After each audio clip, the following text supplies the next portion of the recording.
Salam sejahtera disampaikan kepada segenap saudara-saudara dimanapun Anda berada. Kiranya Anda semua berada dalam keadaan sehat dan dalam pemeliharaan Tuhan senantiasa. Renungan kali ini mengangkat tema model persahabatan Daud dengan Yonatan. Bacaan terambil dari 1 Samuel 18 ayat 1-4, 1 Samuel 19 ayat 1-7, 1 Samuel 20 ayat 1-42. Saudara-saudara yang kekasih dalam Kristus, ada sebuah ungkapan yang mengatakan tidak ada kawan abadi. Yang ada ialah kepentingan yang abadi. Ungkapan ini merujuk pada kenyataan bahwa hubungan antar individu seringkali didasarkan pada kepentingan pribadi. Dan kata lain, ikatan persahabatan atau kolaborasi biasanya dipengaruhi oleh keuntungan atau manfaat apa yang bisa diperoleh dari pada perasaan loyalitas yang tulus. Singkatnya, kepentingan pribadi seringkali menjadi pendorong utama dalam menjalin dan memelihara hubungan. Ini mencerminkan pandangan yang agak sinis tetapi juga realistis tentang dinamika sosial. Hubungan model ini dapat kita temui dalam bidang ekonomi, perdagangan, bidang politik, dan secara sosial juga. Dalam situasi dunia seperti itu, kita bertanya, apakah kita akan mengikuti model persahabatan, model dunia tadi? Atau kita punya model lain untuk diteladani? Kalau kita membuka Alkitab, kita akan menemui model persahabatan yang dikehendaki Tuhan. Dan itu kita temui dalam model persahabatan Daud dengan Yonatan. 1 Samuel 18 ayat 1-4 menjelaskan bagaimana Yonatan mencintai Daud seperti dirinya sendiri. Yonatan memberikan jubahnya, baju perangnya, pedangnya, panahnya, dan ikat pinggangnya kepada Daud sebagai tanda kasih sayangnya dan persahabatan yang mendalam. Kemudian 1 Samuel 19 ayat 1-7 menunjukkan bagaimana Yonatan membela Daud di hadapan ayahnya.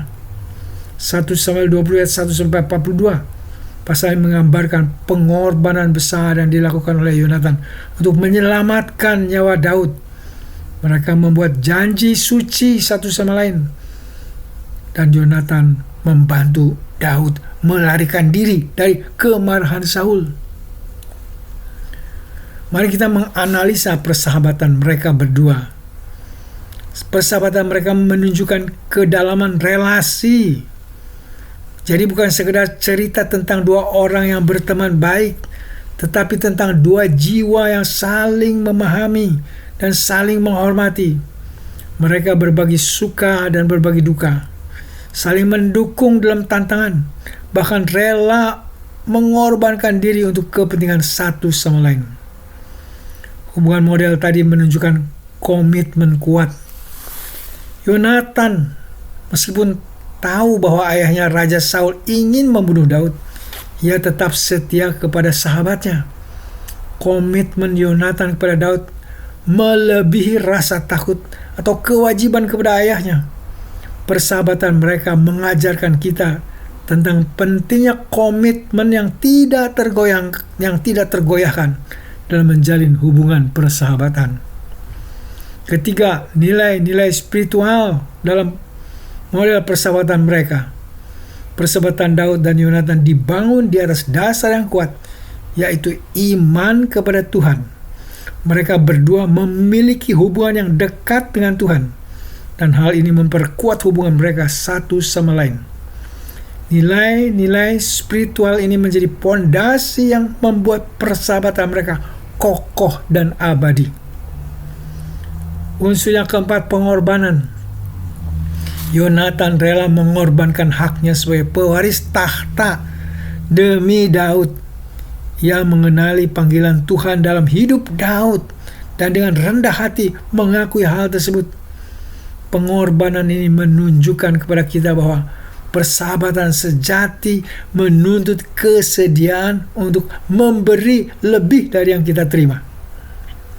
Mungkin banyak dari kita mengatakan, saya belum pernah punya sahabat seperti dicontohkan Daud dan Yonatan. Pertanyaannya, apakah saya sendiri pernah menjadi seorang sahabat seperti itu?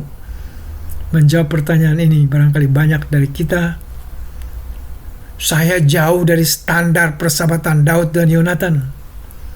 Jangan-jangan model persahabatan kita dipengaruhi oleh model persahabatan dunia ini.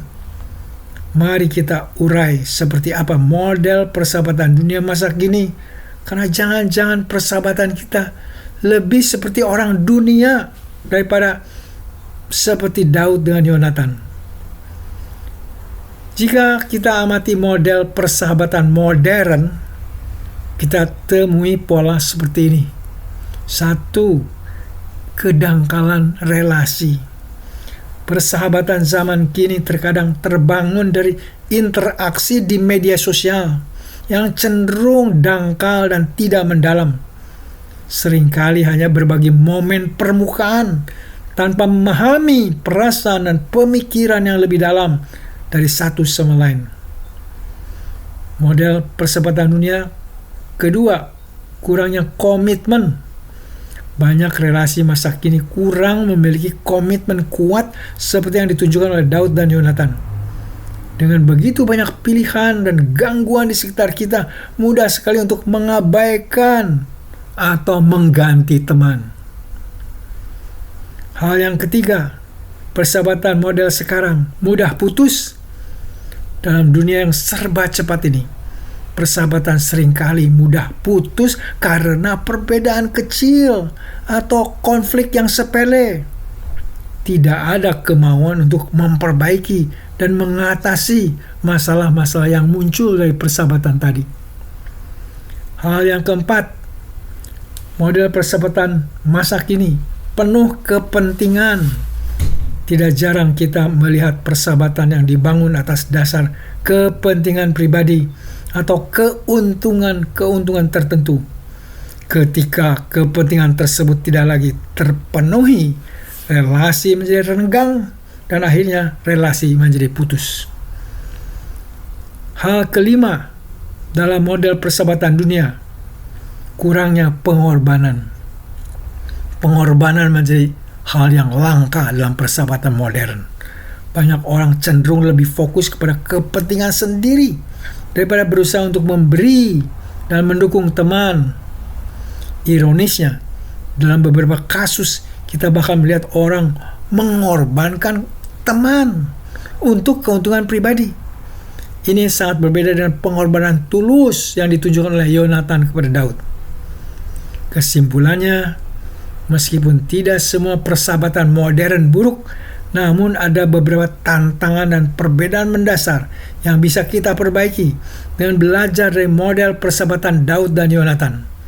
Mari kita mencoba membangun relasi yang lebih mendalam, membangun relasi yang berkomitmen, relasi yang penuh pengorbanan dalam hidup kita sehari-hari.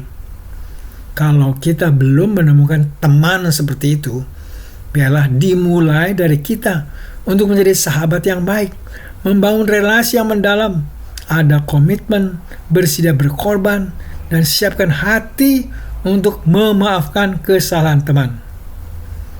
Model persahabatan seperti Daud dan Yonatan akan jauh dari realita kalau hanya mengandalkan kekuatan sendiri. Daud dan Yonatan membawa dan mempraktekkan iman mereka dalam persahabatan sehingga karakter ilahi tercermin. Mengingat itu menjadi syarat mutlak untuk mengikutsertakan Yesus, sang sahabat sejati, untuk mewarnai dan mengarahkan persahabatan yang ada. Persahabatan yang akan dibina bukan sekedar supaya tidak kesepian, bukan sekedar untuk punya sahabat. Persahabatan dengan sesama orang beriman bertujuan untuk saling memperkuat iman dan menolong orang lain melaksanakan segala kehendak Kristus. Persahabatan dengan yang tidak seiman adalah untuk memperkenalkan kasih Kristus kepada mereka. Perkenalkan juga kepada mereka bahwa Kristus adalah sahabat sejati di segala cuaca kehidupan. Dan siapapun kita bersahabat, selalu Ingat bahwa kita bukan orang sempurna. Demikian pula sahabat kita bukan orang sempurna. Bersiaplah bahwa kita atau mereka dapat melakukan kesalahan. Bersiaplah pula untuk saling mengampuni dan saling menerima satu sama lain dengan segala kelebihan dan segala kekurangan mereka. Selamat melanjutkan perjalanan hidup dan membina persahabatan. Roh Kudus menolong kita semua. Amin. Mari kita berdoa. Terima kasih Allah Bapa yang telah memberi model persahabatan Daud dan Yonatan yang mencerminkan karakter-Mu. Tolonglah kami agar dalam menjalin persahabatan, kami membawa kehadiran Yesus Kristus, Sang Sahabat sejati, sehingga persahabatan kami dapat memuliakan nama-Mu. Allah yang Maha Kuasa, hamba-Mu datang kepadamu membawakan saudara-saudara pendengar yang sedang sakit dan dalam pencobaan. Beri belas kasihan-Mu dengan memberi kesembuhan kepada yang sakit dan kemenangan bagi yang dalam pencobaan. Allah Bapa yang baik, kiranya Engkau mau mendengar dan mengabulkan doa kami yang kami pinta dan pohonkan dalam nama Tuhan kami, Yesus Kristus, Tuhan Juru Selamat yang hidup. Amin.